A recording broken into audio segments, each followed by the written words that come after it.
Salut à toutes et à tous, et bienvenue dans cette nouvelle petite vidéo débat. Aujourd'hui, je vous fais une petite liste, ça va être assez rapide, d'outils qui peuvent vous simplifier la vie.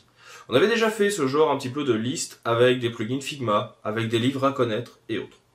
Aujourd'hui, je vous parle gestion de projet, et plus particulièrement les outils que j'utilise ou que vous êtes susceptible de rencontrer dans votre vie professionnelle.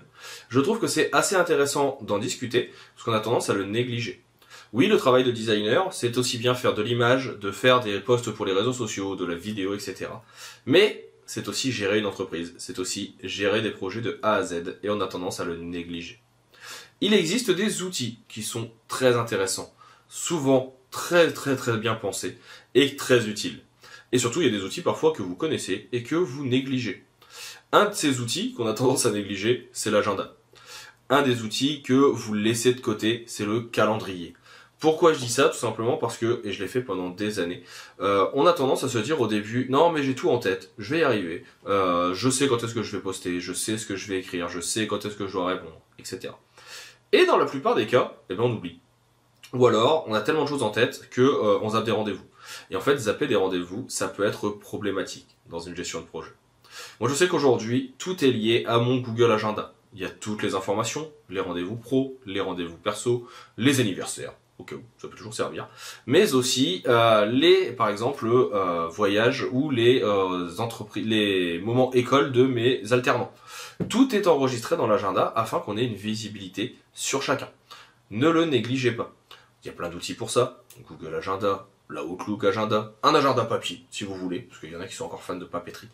C'est important. Profitez-en, utilisez-les. Vous pouvez en plus les lier avec des outils comme Calendly, qui permettent de pouvoir prendre des rendez-vous beaucoup plus facilement. À côté de ça, un autre outil que j'ai longtemps utilisé, j'en avais déjà parlé dans d'autres vidéos, il y a même une vidéo sur la chaîne qui en parle, c'est Trello. Trello, c'est un outil qui permet de faire ce que l'on appelle du Kanban. Le Kanban, c'est tout simplement ces listes sur lesquelles vous allez pouvoir venir ajouter des petites notes pour pouvoir travailler. Et ainsi pouvoir passer d'une liste à l'autre vos différentes notes pour voir l'avancée de vos projets. Alors il y a autant de possibilités de travailler en Kanban qu'il existe d'idées que vous pourriez avoir. Moi je sais que ça peut être très bien des listes par thématique. Il y en a qui font aussi 3 listes en cours, terminées ou à commencer et qui passent d'un élément à l'autre. Vous pouvez jouer avec des couleurs, vous pouvez jouer avec des dates, encore une fois toujours cette notion d'agenda, etc. Et donc ça permet de pouvoir venir travailler efficacement. Ne le négligez pas. Alors attention, Trello devient de plus en plus payant. La version gratuite est de moins en moins disponible, mais ça a le mérite d'exister. Dans le même genre de Trello, ce que nous on utilise beaucoup maintenant chez OkProd avec les différents prestataires, c'est Notion. Notion, c'est vraiment un outil tout en un qui va vous permettre de pouvoir travailler efficacement. Nous, on y retrouve nos CRM, c'est-à-dire nos bases de données pour la comptabilité, pour les numéros des clients. On y retrouve ce qu'on appelle notre content planner, les vidéos qui doivent être postées, quel moment, pourquoi, sur quelle plateforme. On y retrouve également des petites listes en Kanban, comme sur Trello, avec les différentes idées de projets, quelle vidéo gratuite, quelle vidéo payante, quel projet on va développer avec la société. Ou encore la possibilité de retrouver des notes. Par exemple, c'est là-dessus qu'on vient écrire également dans un premier temps les articles de blog, faire de la veille et ce genre de choses. Tout ça, ça vous permet vraiment d'avoir un outil tout en un, optimisé pour travailler. Dans le même genre, on peut aussi avoir donc un outil comme FigJam. FigJam, c'est un tableau blanc.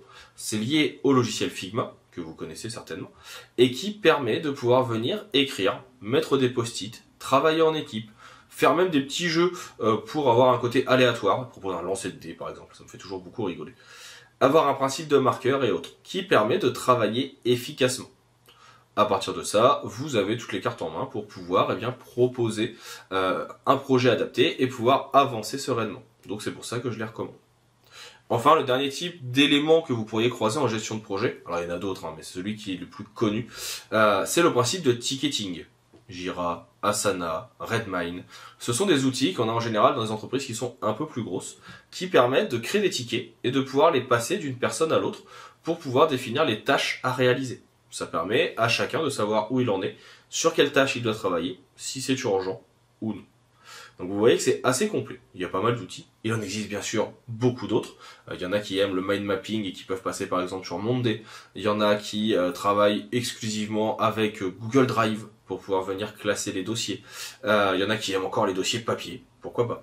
Bref, beaucoup de possibilités. Mais c'est important de ne pas négliger ces outils de gestion de projet. Je suis intéressé de savoir, vous, quels outils de gestion de projet vous utilisez? Comment vous gérez vos projets lorsque vous devez travailler? Où est-ce que vous les rangez, les archivez ou les classez? Quels sont vos process? Dites-moi tout ça dans les commentaires, on en discute. Moi, ça m'intéresse. Ça permettra en plus de pouvoir commencer à réfléchir ensemble peut-être à des solutions adaptées pour vos projets et puis que je puisse vous aider. Dans tous les cas, voilà pour cette petite vidéo débat qui est un peu plus rapide que d'habitude, mais qui reste, je pense, malgré tout intéressante. On va maintenant se donner rendez-vous dans 15 jours pour la prochaine. Et puis moi, je vous souhaite une bonne semaine.